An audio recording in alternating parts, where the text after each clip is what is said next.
So Web3 is bringing a lot of different changes in personalization and data security to the web and the internet space, and that's going to be really drastically changing over the next few years. But one thing that's not going to change is the existence of ads. Ads are something that are always going to be there. They're going to be in our digital life and our physical life. So we really need to understand what's happening with ads in Web3 right now so that we can understand how best to utilize them. So today, I'm going to walk you through the differences between Web2 advertising and Web3 advertising, show you some ad platforms that are out there right now to kind of help you get a better understanding of what we're talking about and how this is really different, give you some idea about how to use these ad platforms, and then finally walk you through the core of every great ad to help you kind of understand how to do this the best way possible so you can be successful right off the bat.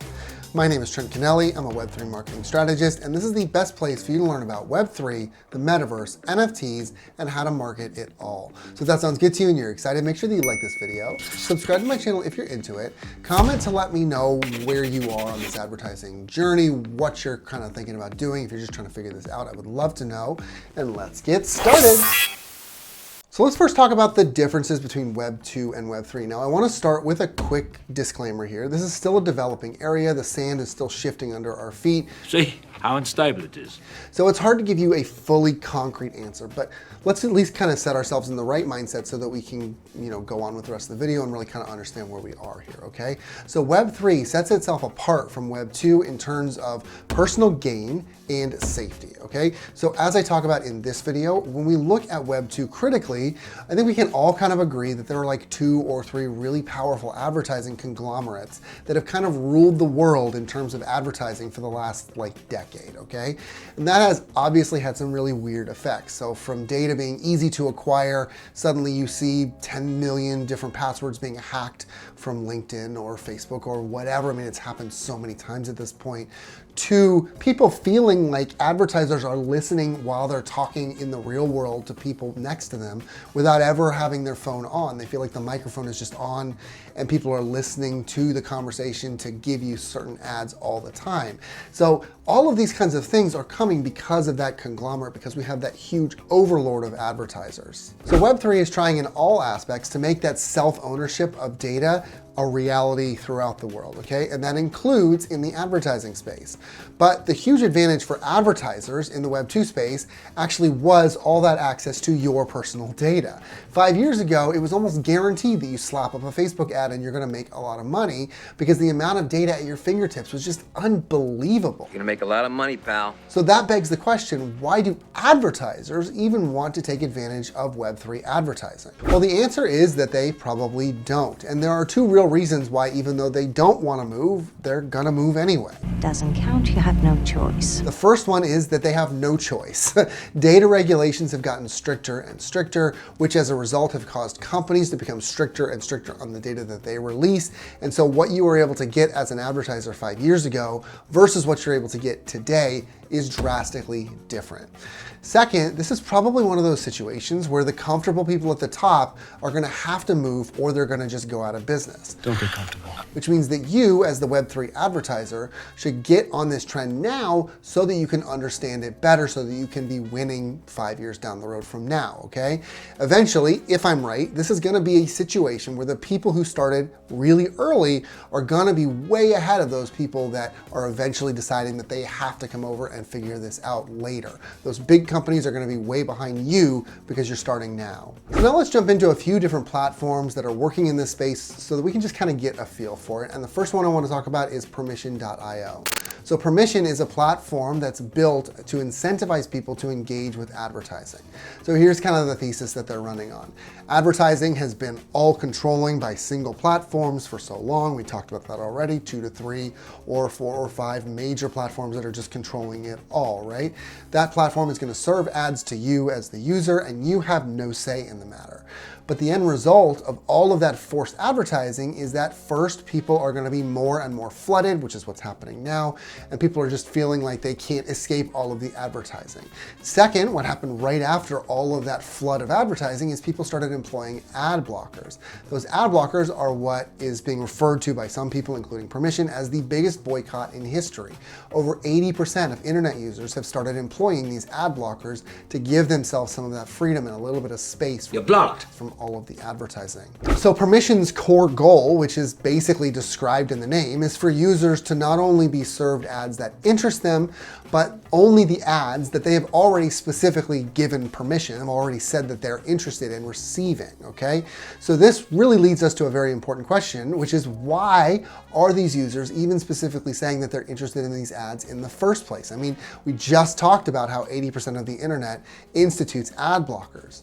Glad you asked. The answer is that Permission is incentivizing them to do so, which, in simpler terms, means that Permission is paying users to watch ads. But I know what you're thinking. Oh, okay, that's just another skeevy pay for ads site, okay? But that's not what this is, okay? This isn't some solution where people come to Permission and then they watch some junk and then they get paid some tiny amount of money and then they leave again, okay? This is a method for advertising across certain already used platforms, widely used, widely accessed platforms, where the users are also intentionally providing data that they're willing to provide.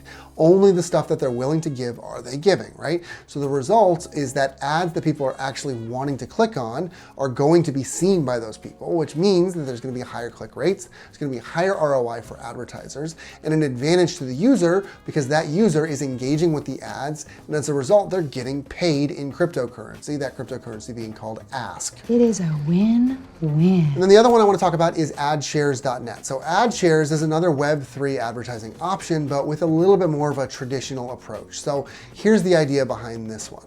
Web3 spaces don't really have an advertising delivery method in the same way that Display Network on Google has, for instance. So you can't just go to a single place and say, I would like to run that ad, right? Well, AdShares is going to provide it.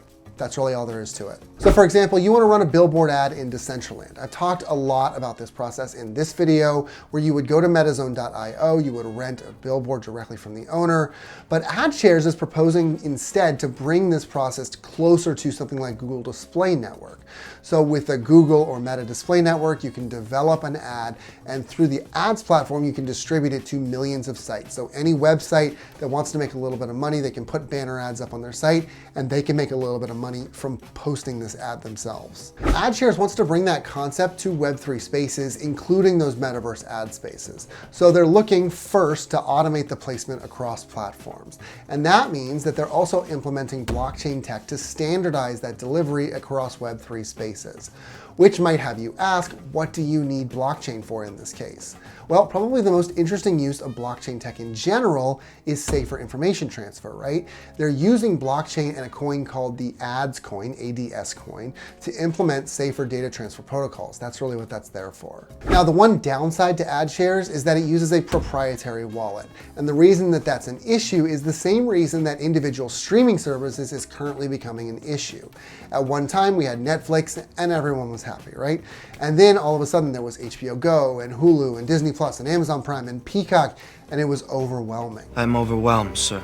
And people stopped buying them all, right? That's the most important part. Instead, they opted for only a few of those. Well, in Web3, we have MetaMask, Coin Wallet, Zengo, a few others. But the minute that ad platforms like this, or platforms in general, start to require proprietary wallets, we're gonna start to experience that same resistance that they've experienced in the streaming world. Nobody is gonna wanna install a bunch of different wallets and have their information spread out across all of these different pieces of data, right? So we're going to have some resistance if that happens. So now that you've got a feel for what the platforms look like, let's talk a little bit about how to run these ads in the Web3 space. So first, from a functional point of view, you're probably gonna have to apply for any blockchain related ads platform that you wanna be a part of. You have to apply to be a part of it, okay? These are not, unfortunately, run and gun solutions like you have with the Meta ads platform, etc., where you can just sign on and 10 minutes later you can have an ad running, okay? That said, once you're in, you can obviously start running campaigns. It just takes a little bit longer. Now, due to the limited nature of Web3 and the fact that these platforms and the users have to show positive intent if that ad is going to be served to that person on that platform, you probably have a limited amount of placements that you can really expect here. The advantage of this is that you don't have to constantly weed out bad placements like you do on Google Ads during that optimization process, where you're constantly looking at the placements tab and going, no, I don't want this, no, I don't want this, no, I don't want this. It's still important to keep a close eye on placements, but all the same, you don't have the same stress level associated with sending good money after bad here. And so now let's jump into a little bit about what makes a good ad. So we're gonna ignore purely text-based ads here because it doesn't really help us a whole lot if we don't talk about the creative. And anyway, in most cases, you're really not gonna have a lot of non-visual ads on Web3, okay? So there are 3 things to consider when you're writing an ad: the copy, the creative, and the target. So let's first talk about the copy. So you obviously wanna write compelling copy that drives action, but the form of the copy is just as important. For ad types with more prominent creative assets, so that's basically anything in Web3, like we said, we want to keep that copy as short as possible. People are likely to be drawn more to the image than the words, and those words should really just be there to back up what people are learning from the image itself and kind of tell the story in a little bit more of a filled out form.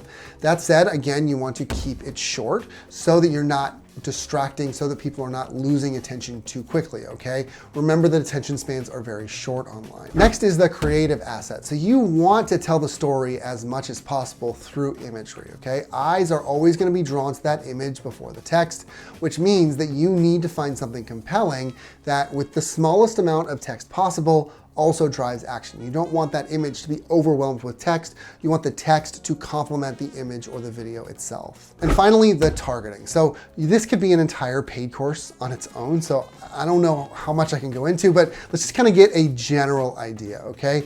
Let's just start with understanding that what this is that you're selecting specific groups of people that you want to target your ad to. So you want to send an ad to 35-year-old women who are thinking about having a second child, which means that you don't want to add the interest football or American football. It's not to say that 35-year-old pregnant women or 35-year-old women who are thinking about a second child are not interested in football. It's just that the larger part of that demographic is men and is not women focused, okay? So you want to think in terms of what is the largest percentage of that interest that I can focus on, and that is how I'm going to get the most out of this interest targeting or out of this demographic targeting or whatever.